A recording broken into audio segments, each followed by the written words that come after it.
हे प्रभु ईश्वर આજે અમે આ શાળાના મેદાનમાં બધા જ વિદ્યાર્થીઓને આ દિવંગત આત્માને એ શાંતિ આપે અને તેના પરિવારમાં અચાનક જે દુઃખ આવી પડેલ છે તો એમના પરિવારને હિંમત આપે એવી તારા ચરણોમાં અમે ઈશ્વર પ્રાર્થના કરીએ છીએ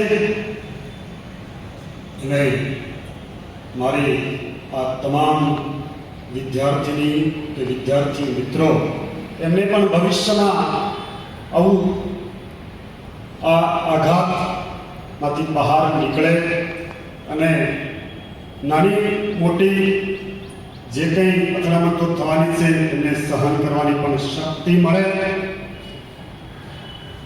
શિયાળો પછી ઉનાળો અને ઉનાળો પછી ચોમાસું, તડકો પછી સાંયડો અને સાંયડો પછી તડકો જ હોય, સુખ પછી દુઃખ અને દુઃખ પછી સુખ આવે, બારે માસ એક સરખા હોતા નથી.